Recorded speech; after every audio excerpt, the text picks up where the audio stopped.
वो दोनों एक दूसरे के करीब आ जाते हैं और वहीं पर ही मजदूरी करना शुरू कर देते हैं। अब उन दोनों को घर आने में काफी देरी हो जाती है और घर आकर वो देखते हैं कि टोपेलाल के फादर तो पहले ही घर पर आ चुके हैं और उन्हें ये भी पता चल जाता है कि वो दोनों बिना परमिशन के उनकी कार लेकर गए थे। फिर अगले दिन ब्रेकफास्ट के दौरान टोपेलाल चंपा चुसेड़ी के हाथ पर एक निशान देखता है, जिसको देखकर वो समझ जाता है कि कल रात को उसके फादर ने चंपा चुसेड़ी को बहुत मारा होगा। फिर इसके बाद जब टोपेलाल और उसके फादर साथ में बास्केटबॉल खेल रहे थे तो खेल के दौरान उसके फादर टोपेलाल के पेट पर एक जोर का मुक्का मारते हैं और उसे कहते हैं कि भोसड़ी के आज के बाद मेरी कार को हाथ भी मत लगाइयो। फिर उसी रात को जब टोपेलाल घर में घूम रहा था तभी वहाँ पर चंपा चुसेड़ी आती है और वो उसे कहती है कि उस रात को हमारे बीच में जो कुछ भी हुआ वो सब नशे की हालत में हुआ और आज के बाद हम ऐसी गलती फिर से कभी नहीं करेंगे। पर वहीं टोपेलाल को अपने डैड पर बहुत ज्यादा गुस्सा था, इसलिए वो अपना गुस्सा निकालने के लिए चंपा चुसेड़ी के पास आता है और उसे वहीं पर घोड़ी बना देता है। अब इसके बाद से ही उन दोनों के बीच में अफेयर शुरू हो जाता है और फिर जब भी टोपेलाल के फादर अपने काम से घर से बाहर जाते तो घर में ये दोनों मिलकर दबा दबा कर मजदूरी करते। फिर एक रात निकोल टोपेलाल के घर पर ड्रिंक्स के लिए आती है, जिसे उस रात चंपा चुसेड़ी ने टोपेलाल से उस पार्टी में मिलवाया था। फिर जब वो लोग ड्रिंक कर रहे होते हैं तब टोपेलाल के फादर उसे पूछते हैं कि तुमने फ्यूचर के बारे में क्या सोचा है, जिस पर टोपेलाल कहता है कि मैं एक आर्किटेक्ट बनना चाहता हूँ। लेकिन ये सुनकर उसके फादर उसे मना कर देते हैं और उसे कहते हैं कि तुम्हें इन सब चीजों को छोड़कर अपने फैमिली बिजनेस पर ध्यान देना चाहिए।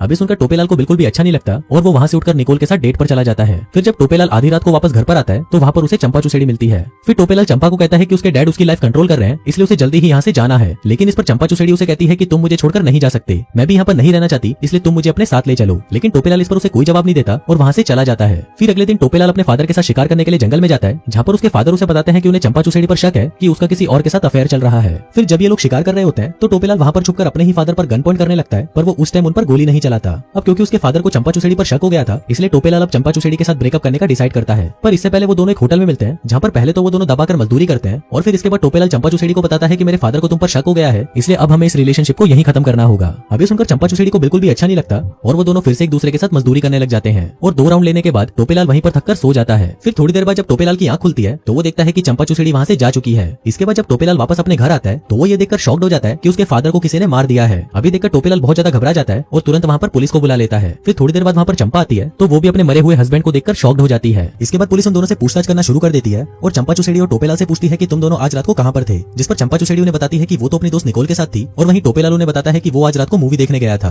फिर जब वो वापस घर पर आया तो वहाँ पर उसके डैड की लाश पड़ी थी। फिर पुलिस के वहाँ से जाने के बाद चंपा चुसेड़ी टोपेलाल को बताती है कि निकोल को हमारे बारे में पता चल चुका है और उसके पास हमारी एक वीडियो रिकॉर्डिंग भी है, जिससे वो मुझे पैसों के लिए ब्लैकमेल कर रही है और अगर मैंने उसको पैसे नहीं दिए तो वो ये वीडियो रिकॉर्डिंग पुलिस को दे देगी, जिस वजह से हम दोनों भी फंस जाएंगे। फिर अगले दिन उसका लॉयर हैरी टोपेलाल को बताता है कि उसे चंपा चुसेड़ी पर शक है, क्योंकि तुम्हारे डैड को भी पहले ही चंपा चुसेड़ी पर शक था कि उसका किसी के साथ अफेयर चल रहा है और जब चंपा चुसेड़ी को इस बारे में पता चला होगा तो उसने अपने बॉयफ्रेंड के साथ मिलकर तुम्हारे डैड को मार डाला। फिर इसके बाद रात को चंपा चुसेड़ी टोपेलाल के पास आती है और वो उसे कहती है कि वो निकोल को पैसे देकर टेप लेने जा रही है, जिस पर टोपेलाल उसे कहता है कि मैं भी तुम्हारे साथ चलता हूँ, लेकिन चंपा चुसेड़ी उसे साथ ले जाने से मना कर देती है। लेकिन इसके बाद भी टोपेलाल चंपा चुसेड़ी का पीछा करते हुए वहाँ पर पहुंच जाता है और उसको देखते ही निकोल और चंपा चुसेड़ी वहाँ से भाग जाती है। तभी टोपेलाल को वहाँ पर हैरी का फोन आता है और वो उसे अपने घर पर बुलाता है। फिर जब टोपेलाल हैरी के घर पर जाता है तो हैरी उसे बताता है कि जब तुम्हारे डैड का मर्डर हुआ तो उस दिन शहर में कोई मूवी नहीं लगी थी। अभी सुनकर टोपेलाल घबरा जाता है क्योंकि अब सारा शक उसी पर ही जाने वाला था, इसलिए वो ना चाहते हुए भी हैरी को सब कुछ बता देता है कि उसका चंपा चुसेड़ी के साथ अफेयर चल रहा था और अब कोई उनकी वीडियो बनाकर उनको ब्लैकमेल कर रहा है। अभी सुनकर हैरी उसे कहता है कि ये सब चंपा चुसेड़ी नहीं करा है, क्योंकि अगर तुम्हारे फादर के मर्डर के जुर्म में तुम्हें जेल हो गई तो सारी प्रॉपर्टी चंपा चुसेड़ी के नाम पर हो जाएगी। अभी सुनकर टोपेलाल को भी यकीन हो गया था कि उसके फादर को चंपा चुसेड़ी नहीं मारा है। फिर इसके बाद जब टोपेलाल अपने घर पर आता है तो उसे वहाँ पर गैराज में खुद के नाम का एक सुसाइड लेटर मिलता है। फिर जब टोपेलाल उसे पढ़ रहा था तभी वहाँ पर चंपा चुसेड़ी आकर उस पर गोलियां चलाना शुरू कर देती है,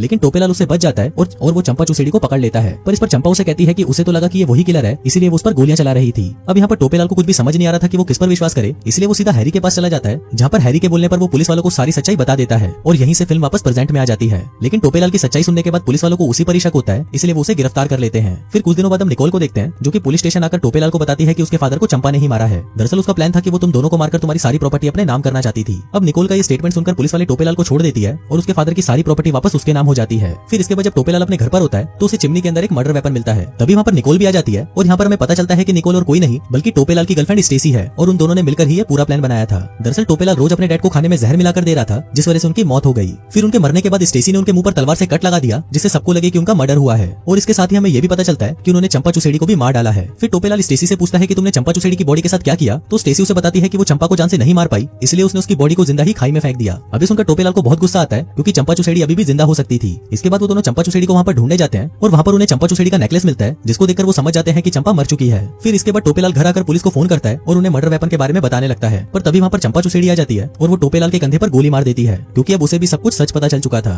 फिर टोपेलाल उसे बचने के लिए जंगल की तरफ भागने लगता है और ये वही सीन था जहाँ से हमारी कहानी की शुरुआत हुई थी। फिर वहाँ पर चंपा चुसेड़ी टोपेलाल को मारने वाली होती है, पर तभी वहाँ पर एक पुलिस वाला आकर चंपा चुसेड़ी को शूट कर देता है, क्योंकि उसे अभी भी यही लग रहा था कि चंपा चुसेड़ी ही किलर है। फिर फिल्म के लास्ट सीन में हम देखते हैं कि अब सारी प्रॉपर्टी टोपेलाल के नाम हो चुकी है, जिसके बाद वो स्टेसी के साथ ये शहर छोड़कर कहीं और चला जाता है और इसी के साथ ही ये कहानी यहीं खत्म हो जाती है।